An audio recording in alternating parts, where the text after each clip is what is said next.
זה מסנוור. זה מסנוור.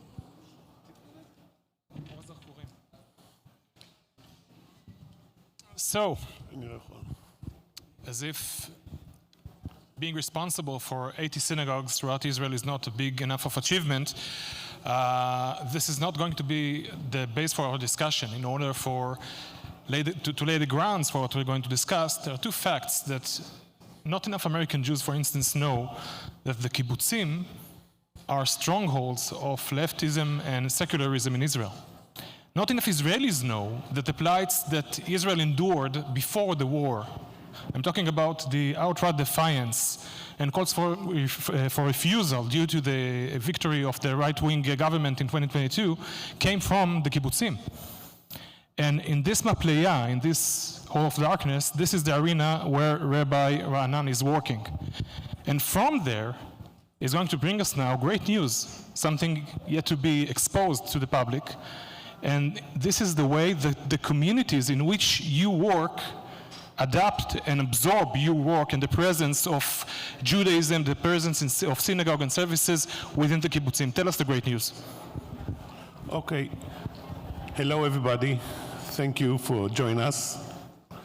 First, I'd like to express my deep feeling for the community here in Miami, that they've very, very support Israel during the last 2 years, during the war. My organization, beside what we regularly doing, we had tremendous help, and we were able to deliver really serious support to the Israeli army, to the IDF, and it's all, I know that tens of containers was shipping from Miami community to Israel, and thank you very, very much.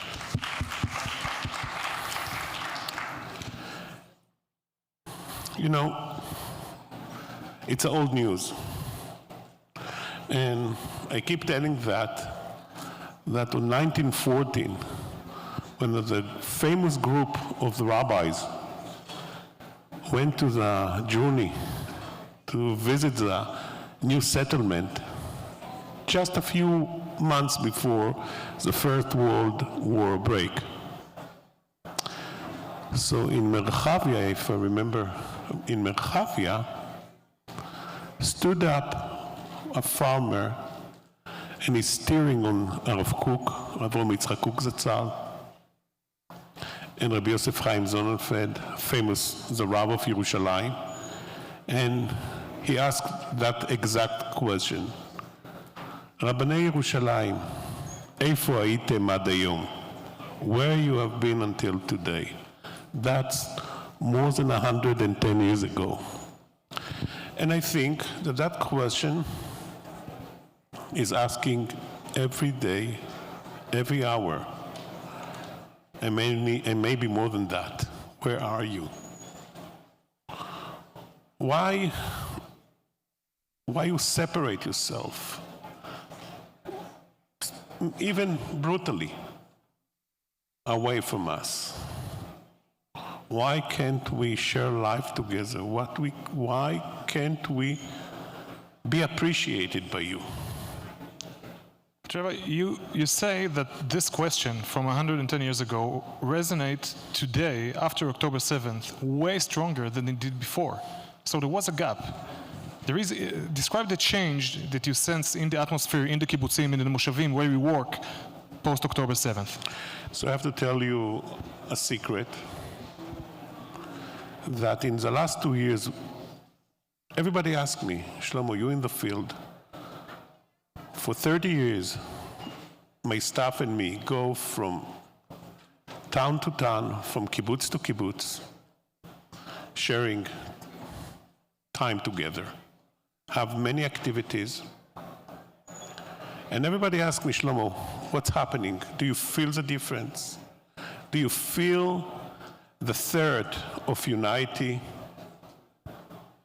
And I says, listen, it's hard for me to answer, but I can give you some facts. Many of kibbutzim and secular yeshuvim that never welcome synagogue, mikveh.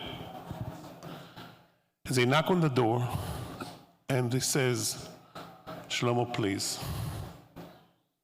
I was able to go to the Knesset and go to Vadat HaKsafim. Finance committee. Yeah, and ask, listen, we have to do something. There's such a demand. And I think that was the first time in the history that Vadat HaKnesset gave money beside the budget, the regular budget, to help communities. What's happening that many of are in kind of a trauma in Israel. And we're thirsty to something that connects us.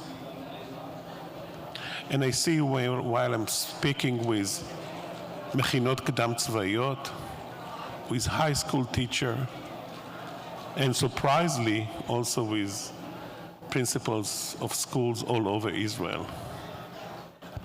And day by day, we have many combined projects with all type. And I think, in a way, this is a huge opportunity. You know, we all spoke about the Haredim, about Jewish identity. We understood clearly today that one without the other will not work. The only way that we can survive in that Middle East jungle is to be strong. And in order to be strong, we have to be together. So, Rabbi Shlomo, there is one piece, of course, one piece of data that I'm trying to extract from you for the beginning of this session. We have like 10 seconds left. The response of the communities themselves, the difference between the way they accepted your work and the presence of synagogues in their vicinities before and after October 7th, because over there hides a really great news, בשורה אמיתית. I have to tell you, honestly, you know, build the synagogue, it's not the story. It's a symbol. This is my business card. If I want to somehow to deliver my message I'm talking about, this is not. The real story is what behind that. And I see that community that has tremendous fear from a change before the war, and after the war, they called me and said, Shlomo, let's come and talk. I got from all over Israel. And I'm busy now helping 6, 7, before I finish this sentence will be more, and community that ask for assistance, for support, for guidance, how to do it correct. And I want to conclude my message that, you know, whenever you go in Israel, take a time and visit. Cross the border and go to a community that you're not regularly there. And do one thing.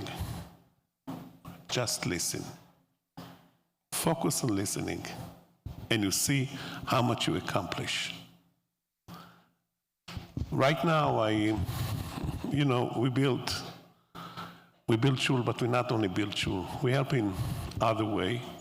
Now we focusing on building volunteer center in the south, in Eshkol, will be a house of every Jewish soul. We also connected, we all feel the pain of what Am Yisrael had to go through. And we building now one center that welcome everybody. So, Rabbi Shlomo Raanan, Ayelet thank you. May you walk. Thank you.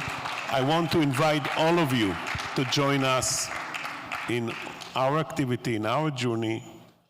And please, whoever come with me, beside his own benefit, but he helped me to strengthen the relationship in Israel. Thank you, Ziv and Rabbi Shlomo. I now welcome